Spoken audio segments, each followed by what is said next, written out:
And we'll give Michael a moment to dial in, and turning on Podbean as we speak. Okay, so welcome to Mindshifters Radio, and we are on day 20 of the Enlightenment series that we're talking about, which is what's printed out of the Kabbalist manuscript so far. And we had a question come in through email, so when Michael gets on, I think he's going to address that question first. And if you have any comments, please press 1. It puts a hand up, and we know that you want to talk. So we'll give him just a minute, and I'm going to reconnect to the chat room. For some reason,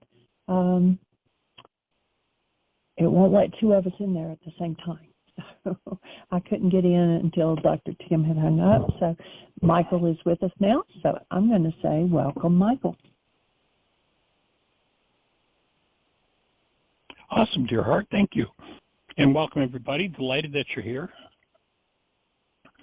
And that together we get to keep moving along in this understanding of how to shift into we can't really call it a mindset, how to approach creating a mindset that allows us to shift into the space where we continuously live connected to our original being, which is love. That would perhaps be a more appropriate way to speak it.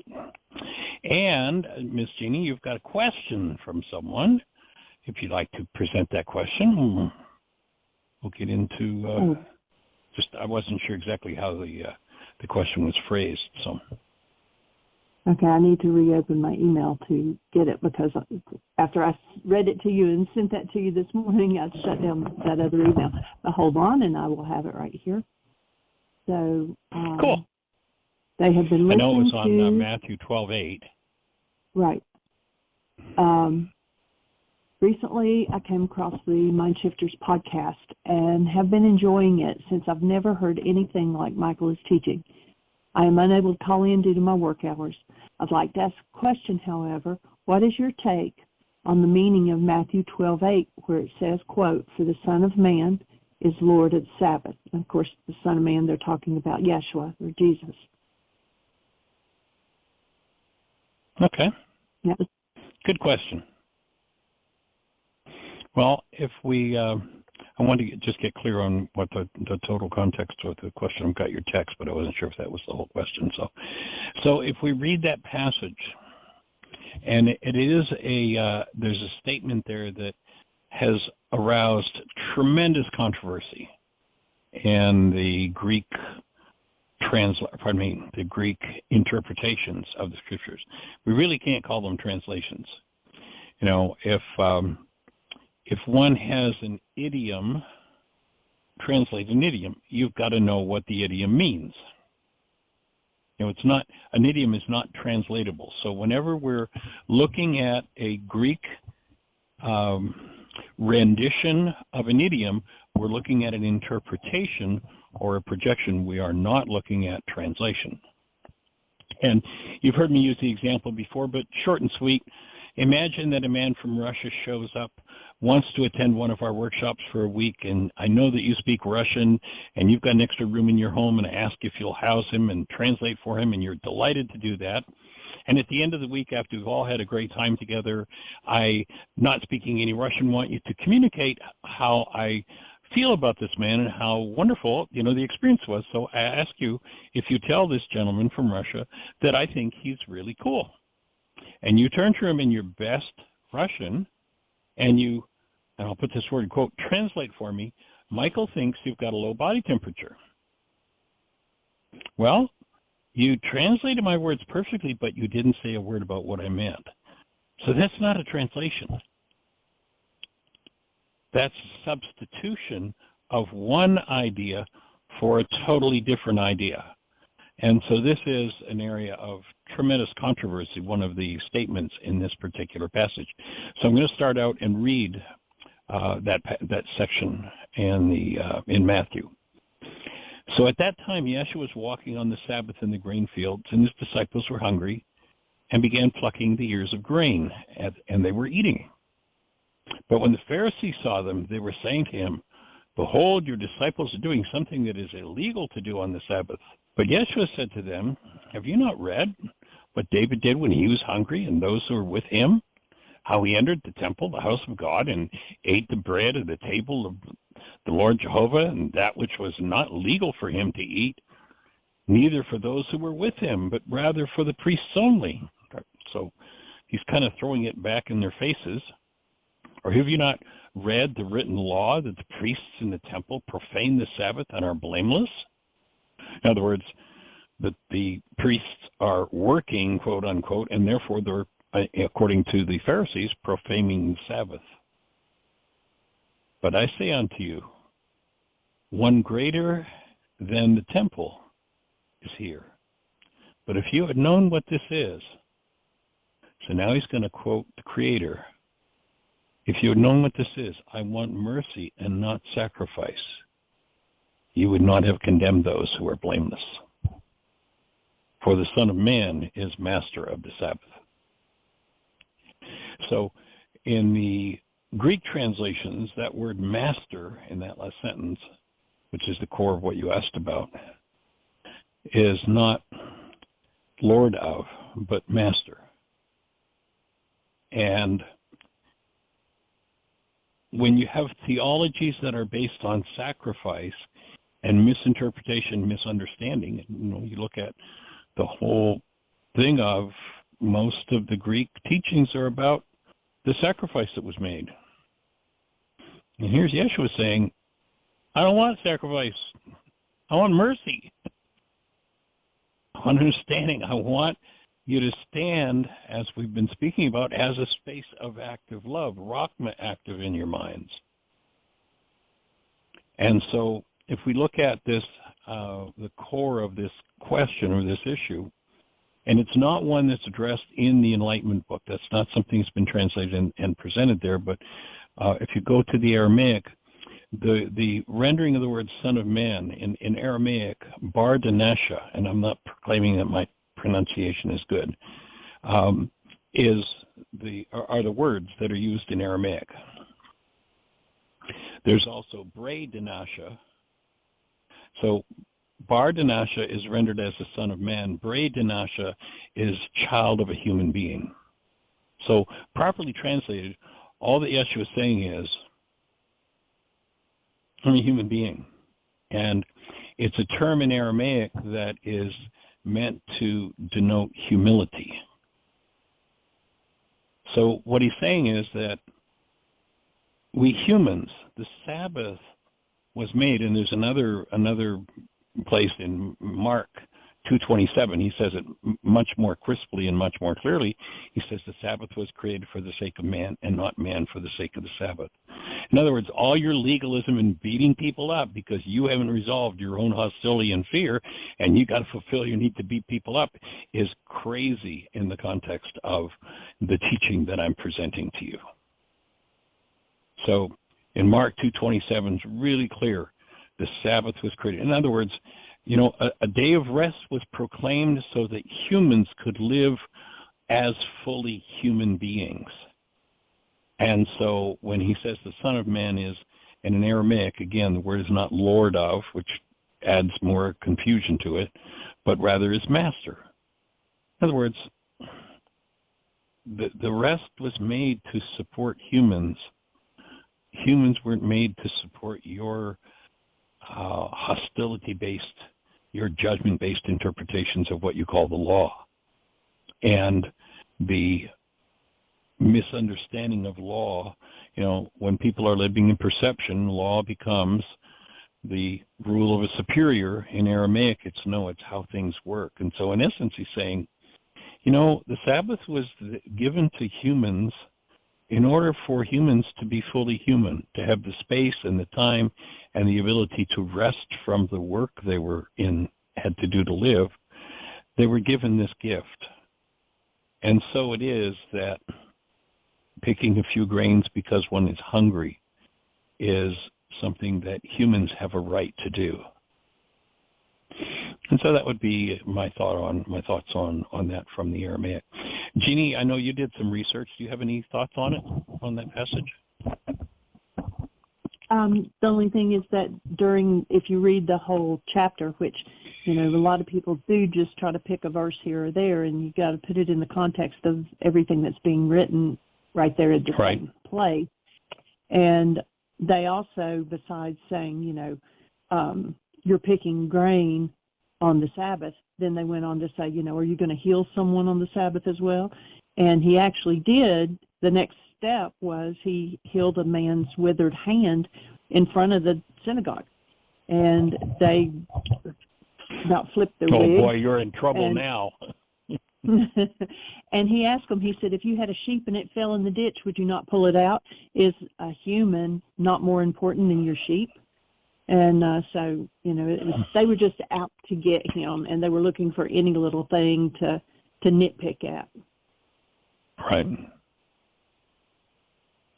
So Yeshua has, and I think this particular statement, the Son of Man is human. That's what that term means. And again, there's all kinds of controversy about the Son of Man proclaiming Yeshua to be something other than human. And here he's saying we're humans, and it's a statement of humility. It's not a statement of I'm the boss and everybody better listen to me. And as everything that he presents, he presents it for humans to become fully human. If you look at his statement about why he's here, he doesn't say, well, I'm here to bring you some new dogma or some new doctrine. He says, I'm here to bring life and bring it more abundantly.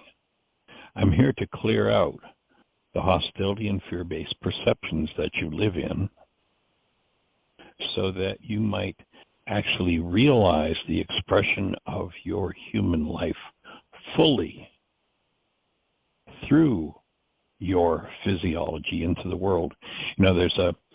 If you go back to the creation story, and I've heard people say, oh, Moses was just getting senile and didn't realize that he was telling the creation story, the story of creation of man, twice.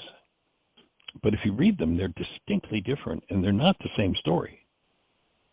And he's not telling it twice. He's talking about two stages of the creation of our expression here in the world.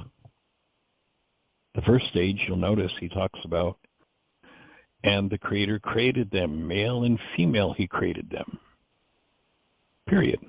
There's no mention of a body, there's no mention of Adam, there's no mention of earth or dirt or dust or anything else.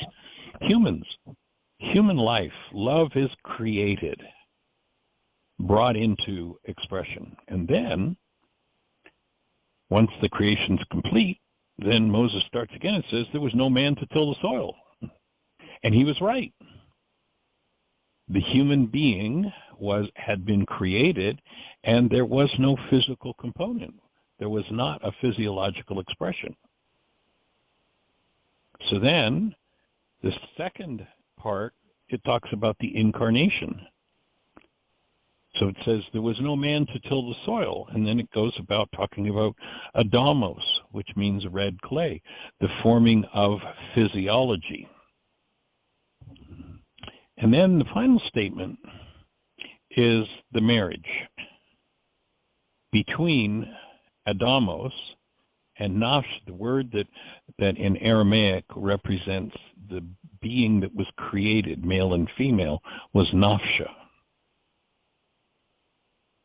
And so what it then says is Napsha was breathed into Adamos, the red clay, and man became a living or an incarnated being. Now, if you think about that introduction, they talk about 7 days of creation as though it must have been 7 24-hour days, which is just silly in the context of reading the whole body of this story. There's another part of the scriptures where they talk about, to the Creator, a day is like 1,000 years. 1,000 years is like a day. And there's a big argument that, it must have been 7 24-hour days, and that's just silliness. a period in the Aramaic language. Each of the days of creation refers to a period, and a period might have been 20 million years, might have been 100 million years. It wasn't about 24 hours as we want to proclaim a day. And yes, I have seen some preachers who've gone some pretty extreme lengths to try and convince us it meant 24 hours, but it didn't. So the expression of man comes into a body-mind unit that has been through, Adamos has been through quite a bit before this introduction, the marriage of the two takes place. The breath of life is put into Adamos. Napsha is inserted into a body. And of course, the body-mind unit, in order to get this far, if you look at the whole creation story, you take a look at the fetus, and if you study the fetus carefully, it goes through every stage of what would be called evolution. And evolution, there is no conflict whatsoever between evolution and creation. They are one and the same. Except somebody says it had to be 24 hours, so it had to be some magic thing. The other one is time periods and 7 periods, 7 stages of expression. So, when you look at the dog-eat-dog world, this human form, Adamos, which is going to be the vehicle of expression for us as human beings, has been through quite a bit and has learned through the hard, tough road of survival that it is, as Darwin would have talked about, survival of the fittest. And you had to be pretty tough, and you had to know about survival. And then this gentle, sweet creature called Napsha, being, created essence of a human being, is given the opportunity to come into expression in the world, but of course it's going to have to express through what's in the world. Adamos. And you could almost imagine the first meeting of Napsha and Adamos. So here's the human form. The breath of life, that is Napsha, is breathed into this physiological device or expression called Adamos. And Adamos has, been through quite a bit. Knows all about survival. And Adamos works strictly by whatever it has learned from the past. You remember we talked about perception and this construct of the mind that Adamos would substitute for our experience directly of the creation is called perception. It's based on what's stored in this carbon-based memory system, this atom, Adamos, red clay system. And there's lots of survival stuff in there. So imagine the first conversation. Napsha is breathed into Adamos, and Napsha says, "Hi, I'm your new landlord, and I understand that you work according to survival, and you know what survival's all about. But guess what? I now am going to take over the show. I have been put here, and I have something you don't have. I have choice. And so I'm now going to run this expression that we call this body-mind unit."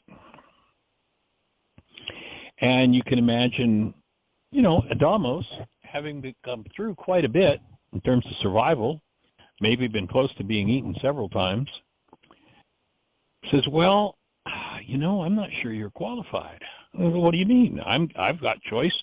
The Creator created me to run the show." And Adamos says, "Well, what do you know about survival?" And Napsha says, "Well, what are you talking about survival? What's that?" So Adamos explains, "Well, this is kind of a dog-eat-dog world. There are tigers there just over that hill. We could get eaten." And Napsha's like, "Well, what do you mean eaten?" And Adamos explains, "Well, you may be food for somebody, but this whole thing could be over." And, Napsha's kind of scratching his head saying, "Not so sure about this now. Tell me more." So, "Well, let me give you an example." This is Adamo speaking now. You see those two berry bushes over there? You see how they're slightly different colors? One of those berries, if we eat them, and Napsha says, eat, what's that?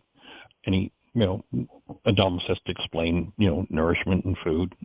Oh, okay. So which berries are you going to, you, Big Shot, have got choice. You're going to choose what we're going to eat. Which berries are you going to eat? Because you know what? If you eat the berries from one of those bushes, they'll feed us. If you eat the berries from the other bush, it'll kill us. You got choice which one you're going to choose. And Napsha's like, oh, well, I didn't know anything about this eating and death thing, and I don't know which to choose, but certainly we want to survive. I got that message from you, so tell you what, why don't you choose? And Adamo says, well, I don't have any choice. I just go by my gut reaction. I go by the constructs in my mind that are reflections of the past. And I'm pretty good at survival, so yeah, maybe you want to listen to me. So, okay, so whenever it comes to eating berries, you get it. Okay. And you know that tiger that I talked about, if we're upwind of him, and Napsha says, well, what do you mean upwind?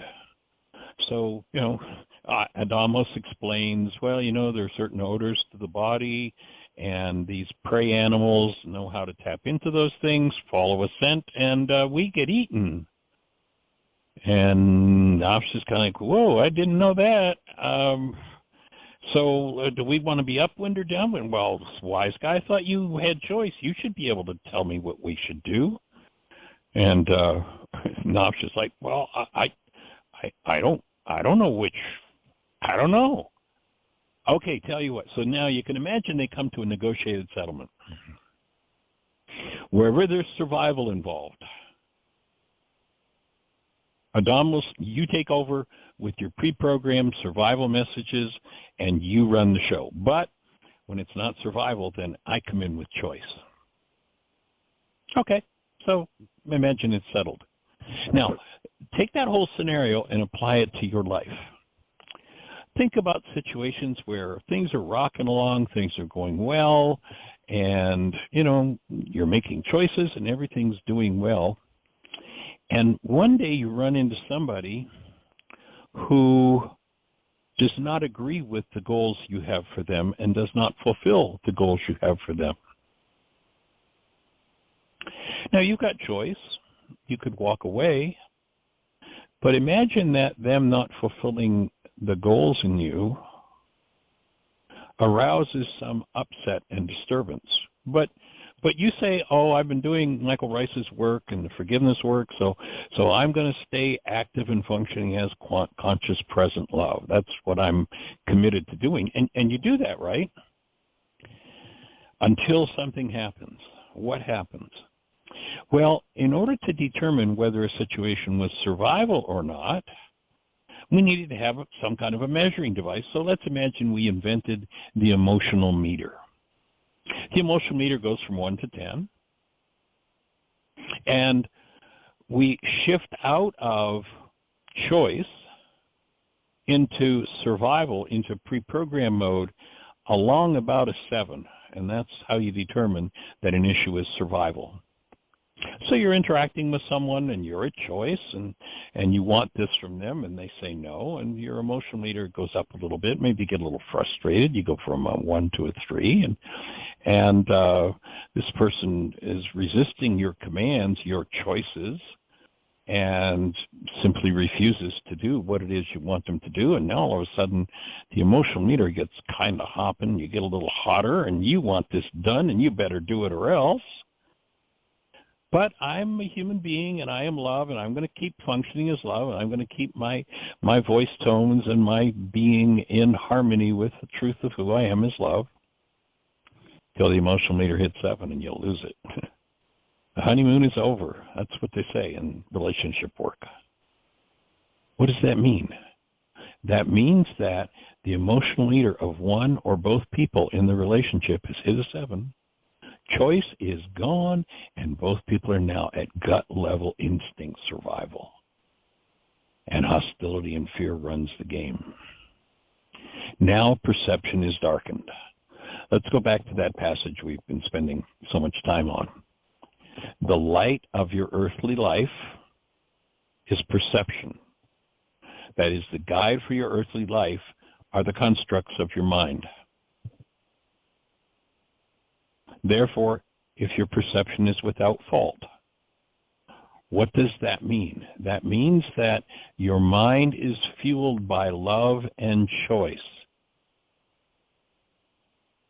So if love is the fuel for your physiology, for your mind, for your emotions, then your perception is without fault and your whole life will be enlightened. In other words, love will flow into every corner of your physiology at every interaction in the world. But if your perception be unfit, i.e., if the emotion meter just hit 7, hostility or fear is kicked in full blast, then your whole life shall be darkened by it. Remember how you had that kind of interaction with somebody, the emotional meter hit 7 and you were ready to blast them, and maybe you did, and then you turned around and maybe you kicked the cat and you beat up on the kid who had done nothing. But now one's whole life is darkened by perception that is unfit. And then the last sentence in that passage from the Aramaic says, and if the light or the guide for you is darkness, how deep will your darkness become?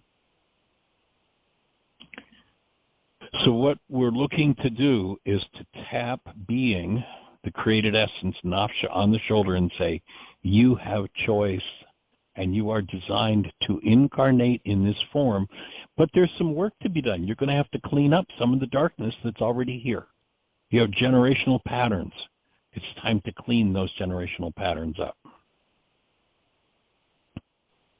I was talking with someone this morning in a private session, and I shared, many of you knew Angie Nerber, who was a little Italian lady who lived in South Florida when I first moved down there. And I was looking for a place. I was doing more and more work in Fort Lauderdale, so I was looking for a place to live in Fort Lauderdale. And she had a room for rent, so I rented a room from her. She was this little Italian lady. She was about 5'1", feisty as hell.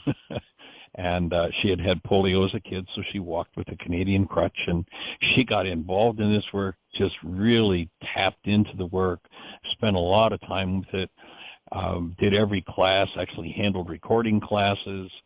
Actually, it's Angie's gift that we have the recordings of many of the original Course in Miracles classes, because she brought her little tape recorder and she'd record them. And one of the pieces of the puzzle that Angie dealt with as a kid, she had had polio as a very young child, so she was about this issue that she went back at one point. I can remember as clearly as a bell, sitting at her kitchen table and processing this with her. She was about 7. And she was Italian, and members of the mafia, she never did share what it was they wanted her father to do, but they wanted her father to do something, and he wouldn't do it, and so they came after her and threatened to kill her. That was a major piece of work for her to deal with and to move through. When we're talking about Adamos holds traumas from generation upon generation upon generation, and what we're saying is that the work of correcting the root of faulty perception is urgent to do. Otherwise, one lives their whole life in survival. And when we're in survival, we're in a thing called sympathetic dominance. Sympathetic dominance means that blood flow is shunted away from the higher centers of the brain and the place where choice expresses, where we get to process choice, the instrument of the expression of choice in the frontal lobes of the brain. They're drained of blood. The digestive system, the eliminative system, the healing systems of the body are drained, literally, physically drained of blood when we go into sympathetic dominance, and all of that blood is shunted into the large muscles of the arms and the legs to prepare us to run or fight, and to the lungs to allow enough oxygen in for that fight-flight response to bring us to survival. And if one lives in that, it's a really wonderful system that was designed to keep us alive and, in the jungle. But if you go into the office and you're still living out of jungle survival dynamics, i.e., you were a kid, as Angie was, who was terrorized by mafia because her father wouldn't do what they wanted them to do, then 70 years later, some sort of stimulus comes along that resonates, and I remember really clearly sitting at the table and processing this with Angie, although I don't remember exactly what it was that had triggered that in her at that moment, but it was some 70 years later, maybe 65 years later. But she had to go back and process that to get free of that survival response that was put into her at the age of 7. How many people do you suppose, it took her 60-some years to confront that. How many people do you suppose live and die and never confront that? How many people do you suppose have lived in your bloodline and mine that have never confronted the terrors, the traumas, the hates, the fears, the rages, the guilts, the survival dynamics of life? And how many does it just take someone looking at them cross-eyed for them to go into survival mode and rage and terrorize others the way they were raged at and terrorized? This is the whole power person dynamic. And then when you think about, who do you know in your family system that's ever processed those things? I know I can't imagine anybody in my family system. I look back as a kid, parents, grandparents, didn't know anything about my great-grandparents, uncles, aunts. There's nobody that could have had this conversation we're having right now. If that's so for you, and most people that I talk to, that's so. Like I might, over the years of 50 years, and I've worked with thousands of people, I can think of 2 people who, actually they were the children of Unity ministers, who those Unity ministers had really actually done some inner work. But other than that, I don't remember anybody that I've ever said, well, who in your family system do you suppose could have had this conversation about healing, had some knowledge of it, and done some inner work? I've never met anybody. Nobody. And including myself. So if you're the early adopter, what you're taking on is 1,000 generations of unresolved trauma, drama, and survival dynamics. Things that can shoot you into the level 7 emotional meter in a fraction of a second in order to survive. And this world that we have been gifted is called the Garden of Eden. Many people resent the garden because they pooped in the garden and don't know it's their own doing. They're the ones that crapped it up. And it's time for us to clean it up and to create a population that is functioning out of conscious, active, present love, where perception, this guide for our earthly life, the device that was given to us to take us through. If I hired you in my office and said, okay, we have a device for to enlighten you in your job here in the office, it's this computer. If there are viruses in the computer is not going to guide you. You're going to have to run the virus software and clean it up. Well, if there is hostility or fear in you, whenever it's resonated into activity, and you have no choice about it being resonated into activity, if it's there, it moves, if something resonates it. If I have a middle C tuning fork and I hit it on a desk and I put it in front of a second middle C tuning fork, that second middle C tuning fork doesn't have any choice about whether it's going to vibrate. It's an automatic law of energy. There's just an exchange of energy, and the second tuning fork starts to vibrate. There's no choice about this. When people say, oh, well, just don't feel that way, or don't ever feel that again. Well, that's just an insane thing to say to somebody, or to say to themselves, oh, I'm never going to deal with that again. If it's there and something comes that resonates, it's going to move. And if it moves in someone and you go into upset and you think your upset is about what's moving in them, then you're lying to yourself. if you're in upset, if you're in some form of hostility or fear, your perception is darkened. Now, theirs may be darkened too, but strictly speaking, in that state, their darkness is none of your damn business. The only business you have to resolve is your own darkness. Drawing from the religion that most people were devoutly brainwashed into by the age of 4 is a major piece of work in one's life. That is, withdrawing from your membership in the one world universal religion of blame. Because virtually everybody, and I'll say that you've heard it on the show and I've done it hundreds of times, I'll say to somebody, well, if you're in some sort of fear or hostility, then you have a problem. And denial is speaking or thinking as though that problem inside of you is caused by someone else. And they'll say, oh, okay, I understand denial. And then they'll go on and say, and then yesterday afternoon when Bill did this, boy, he made me so damn mad. Bill made you mad. Really?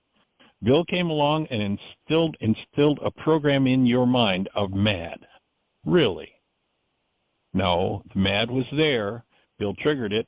But now that you're in denial, now that you've lied to me and told me that Bill is the cause of your mad, in order to build a construct called perception, that Bill is responsible for your mad, literally to build a picture, you have to hide the truth of why you are mad, where that madness came from. And it might be 100 generations ago.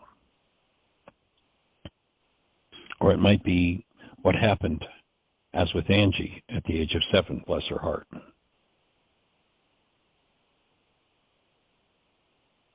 So ultimately, to come out of denial is to come out of the one world universal religion of blame.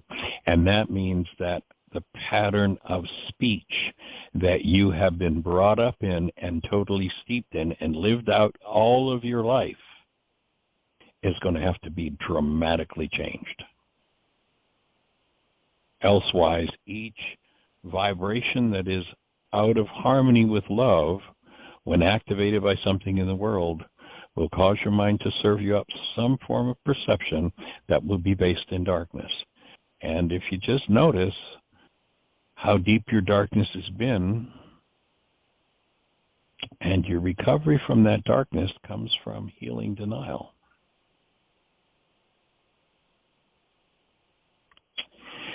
So, Ms. Jeannie, we're heading into page 24. We've been heading here for a couple of days. And so before I get into page 24, do we have anybody in the chat room with a hand up or anything happening in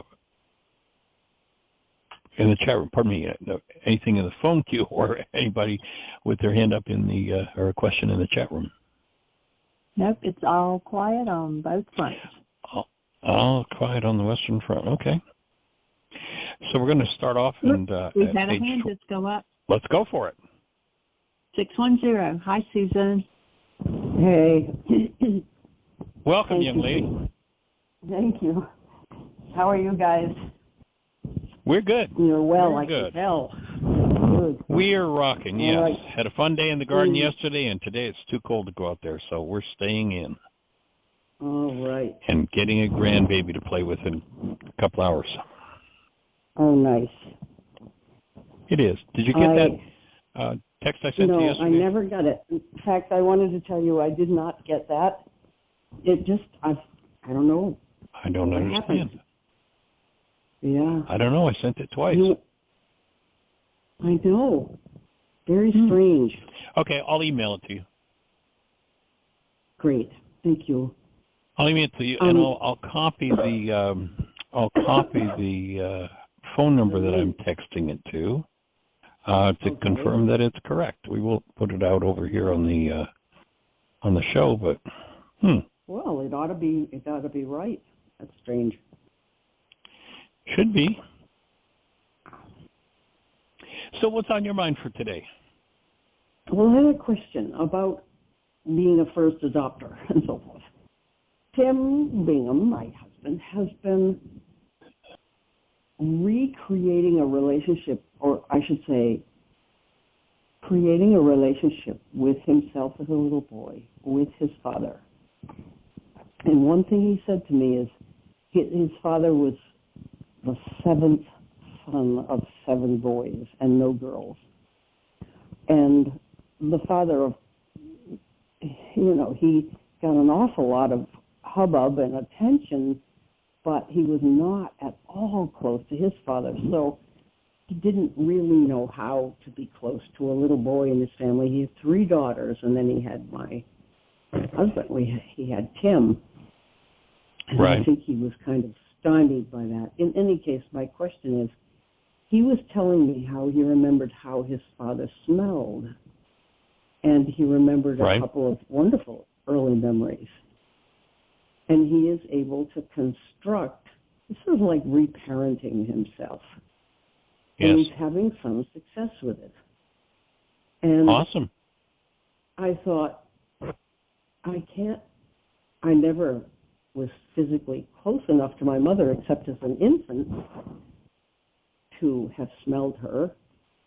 And so I said, gee, I'm jealous, And then I said, I don't have any desire at all to construct a very close physical relationship with my mother. And, in one sense, I'm saying to myself, well, for God's sakes, you're doing well in life, and why bother? Get over it, But then I began to think, is it important? Do I have to do that? I have no desire to do that. I just don't want to go there at all. And I'm thinking, is this the resistor? Or have I done enough in other ways that I don't need to do that? You know what I'm saying? I'm just curious. Well, I got you. I don't think you need to do that at all. However, what you do need to do in order to get into a place where you're capable of the kind of fulfillment that is designed for human beings is you're going to have to honor that first commandment, or second, honor thy father and thy mother.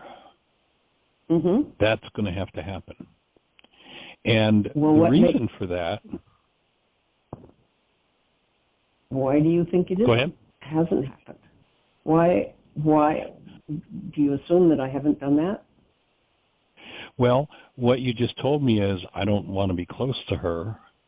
And honor in Aramaic, my best understanding of the word honor would be to bring conscious, active, present love, my human expression, into behavior toward that parent. And when you say I have no desire to be close, that would seem to indicate that there's still something to be processed. And my best understanding of that particular passage or idea is that, we're given a standard. We've been talking about the first law, which says you've got to have Rahma, mm-hmm. holding a space of active present love for the Creator, for neighbor, in order to maintain your human life. So that applies to everybody in the world. You don't have to do any behavior toward them. That law doesn't require behavior. It just says, if you want to heal yourself, you got to hold Rahma, whoever's in your space. But then there's a special requirement. There's one group of people that there's a higher level requirement for, and that is parents. Why would there be a higher level requirement? Because parents generally tend to end up being our power persons. Right. And so when I can be near to them, and when I'm near to them, anything I haven't resolved with them in the way of a power person dynamic is going to start to move in me. And now what the law says there, the way it works, the way healing works in that situation is, I bring my human essence love into action and activity toward them. And when I do, that's going to pass through the power person dynamic in myself, because in their presence, that's going to be resonating in me. And so when I take active present love into behavior toward them, I pass that act of present love over the part of me that still has unresolved power person dynamics, and I get to heal. Okay, hang on a second. I'm going to mute myself for one teeny second because I have to cough. Go for it. Go ahead. Get that cough out. I'm back. Okay. Okay, my mother lived with us for the last 3 years of her life. And as an adult, me being adult, I felt safe with her. And I could be her mother. And I could actually take care of her in lots of ways that I had wished to have had her done to me. So they'd be good worksheets to do. So how all the ways you wish she had done that for you, they would be good worksheets to do. But I don't wish it, Michael. I don't wish it. No. Maybe that's you don't wish what? Wait a minute. You don't wish what? To end up with that kind of close relationship with her. But notice that you just said, quote, I wish I was able to take care of her in ways I wish she'd been able to take care of me.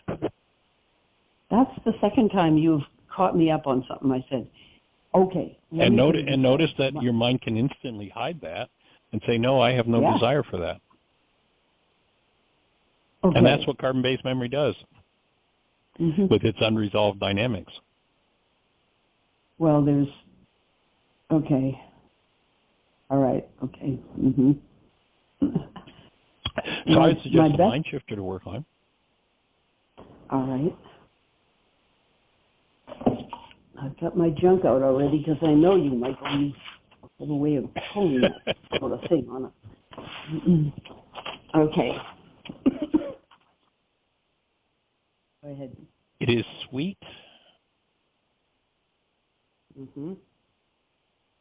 pleasant. See where you're going with this. Okay, keep going. It is sweet, pleasant, and desirable. It is sweet, pleasant, and desirable for me to be able to embrace my mother fully in love and receive her embrace in return.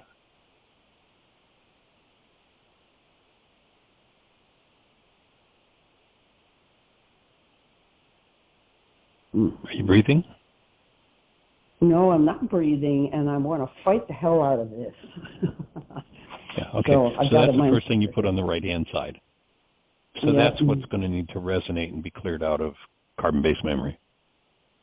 Yeah, and I can't even I imagine suspect, wanting it. Say again? Can't even imagine wanting it.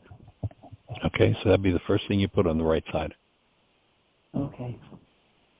And with as deep an issue as this is, how many generations of mothers and daughters do you suppose this one's gone on with? And when I remember you describing how, because of seemingly external circumstances, you were pretty much separated from your own daughter, it would seem like another form of the same issue in expression.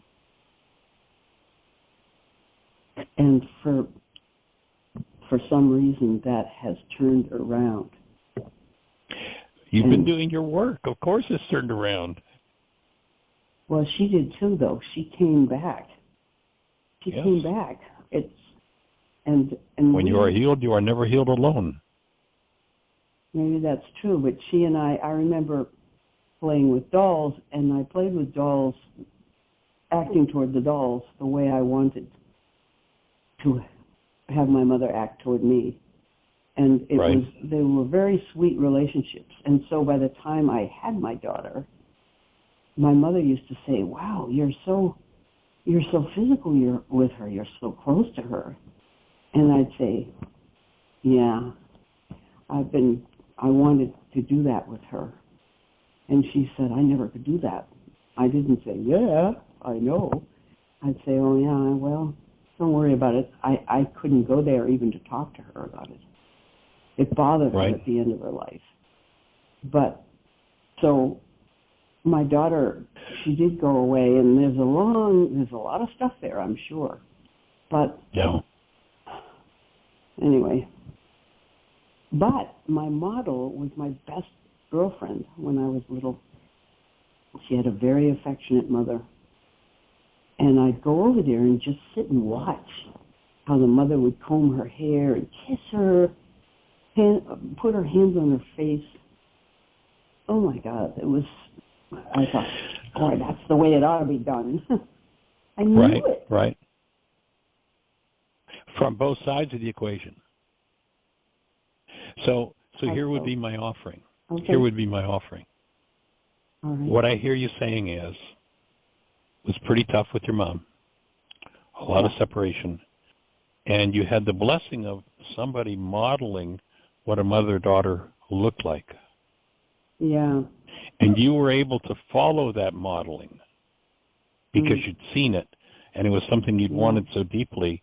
But now is where you get to work through the remnants of what happened between you and your mother, that you were able to override. You were able to do something different. You developed a capacity because someone did model it for you, but modeled it without you fully resolving the issues within you.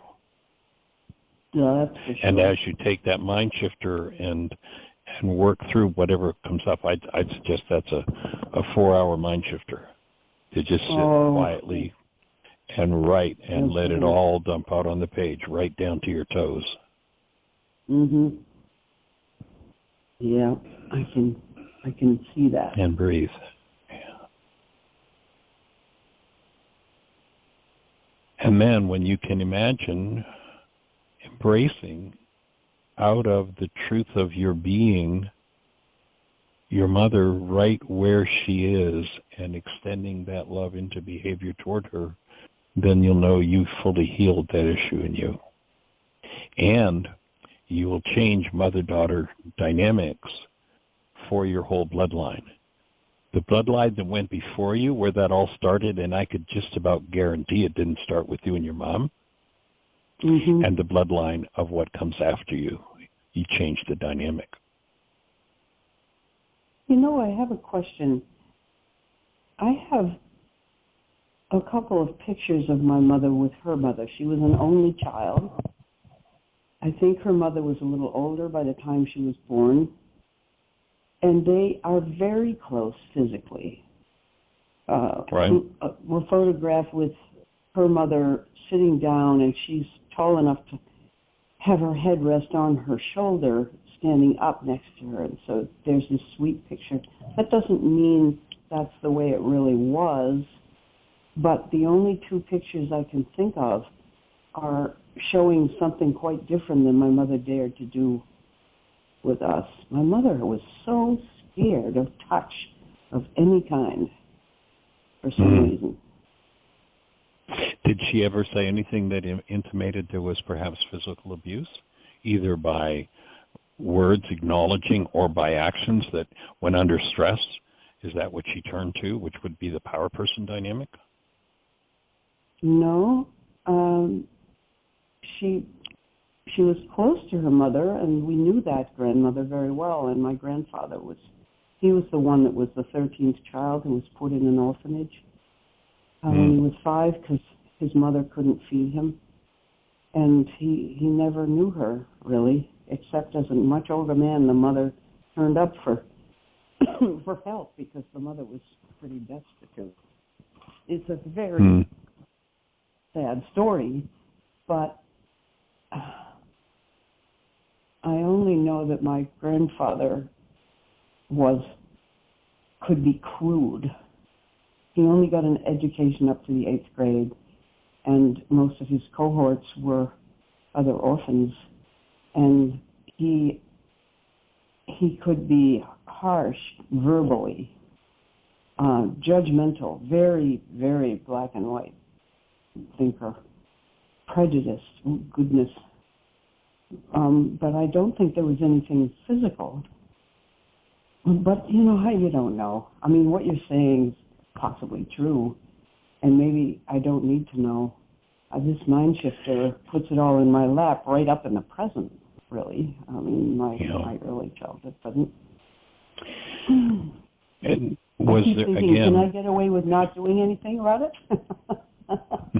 I wouldn't even ask this question except Tim Bingham. Absolutely you can. Saying, Absolutely you can. Absolutely you can. There's no requirement to do it. Okay. Except that energy is what sooner or later will be your downfall if you don't resolve it, if you recognize it's in you. How so? I'm 80 years old. How many years left do I have to do a downfall? You've got eternity. Oh, you've got an I think we get to kill. I think we get to kill as many bodies as we need to, and then we get to do it again until we go, maybe it's time for me to just move through all of this. Okay. But one of the ways to tell whether that was a likely dynamic between your mother and her mother, and or that it was a generational dynamic that maybe didn't happen between your mother and her mother, but was passed and came before, was when under stress, did she reach for a way to physically punish? Oh, yeah, that's the thing. So she did. So that was part of my question of, if you go back and listen to the show, that was part of my question of you a moment ago, where you answered no, none of that occurred. Oh, you said abuse. Surprise me. Is there any abuse? Yeah. No. I pictured sexual abuse. I didn't think of that kind of abuse. Okay. So that's a clue. Then Yeah. I'd be starting to look, I'd make a note. I'd put that down on the right-hand side of this mind shifter, the right-hand side of the page, that your mind automatically went to sexual abuse. And let that file open and see what you find. And again, that might be a generational dynamic, and I understand why. Wait a minute, I want to stay away from this altogether. But what I can't be the space of love for diminishes me. Especially if there's something in me that I can't allow to open and embrace from a space of love, that diminishes me. And working through it is what expands me. If you go to the Aramaic, where the kingdom of heaven is thought of someplace off in the sky, it can also be properly translated as the kingdom of expansion. The community of love, the kingdom of expansion. And when there's something in me that I have to shut down, close down, hold in abeyance, hide from myself, I'm diminished by that. And I can come into full expression when I'm able to hold that, embrace that, and process through that. And the thing to get is it's safe to go wherever it takes you. And I see this congestion in your lungs loosening and letting go, and yeah, I went to the behind doctor. that. Yeah, well, it's true. She listened and she said, lungs are clear. I don't need to order an X-ray. But she said, you are pulling lots of stuff up, and you have this post-nasal drip. And she said she would get me a cough syrup, and I said, do you have a homeopathic equivalent somewhere? And she said, oh, I'm so glad you asked. This is a young nurse practitioner. She said, I have a 3-year-old daughter, and I've taken meds, but I don't want to give them to her. So what do I do? Awesome. She said, I take a little bit of honey with turmeric and ginger powder in it a couple of times a day. So I said, oh, thank you. Do I still have to? She said, I'll put in the prescription for the other stuff if you want to get it, but you don't have to pick it up. And I said, great. So I think she feels she has to cover some medical bases, but I don't have to comply. Of course. better you let the congestion keep opening, and especially if your lungs are doing well, what that would at least intimate is that your structure is loosening and letting go of things, and that means that it would be collecting, the lymphatic system would be collecting mucus breaking up from anywhere in the form and needing to be cleared out. And if your lungs are clear, that to me would be an indicator that's what's happening.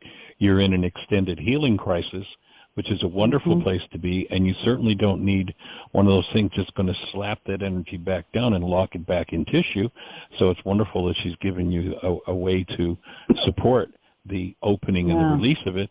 If you add a little bit of cayenne pepper, that will also help to break that congestion up and move it out of your structure. Okay. I've been doing that with lemon juice in the morning, but I see it's time to stop. This is great, Michael. You always go right for the jugular, and I want to bat you away and say, no, I'm not doing that. Okay. What fun it is to heal, isn't it? It's just awesome. Well, it's an amazing thought that well, thank you so much. That was very fruitful. I'm taking deep breaths as I look at this darn mind shifter. Joining you in deep breaths, and notice how when you say darn mind shifter, notice what tightens in you. And notice that's where your cough is. Just observe your body. That's weird. Oh, that's so weird. No, it's not weird. I made the face my mom always made when she was hitting us. The very same face. Yeah. That's part of the healing process, dear heart. Yep. It's part of the healing process. Right. Remember the symptoms of healing. So breathing with you and holding the space, that's awesome. Thank you. Thanks Generations yet unborn will thank you. Boy, if we get that. Holding you in a blessing. All right. Thanks, everybody, for joining us. Create the best year yet of your eternal life.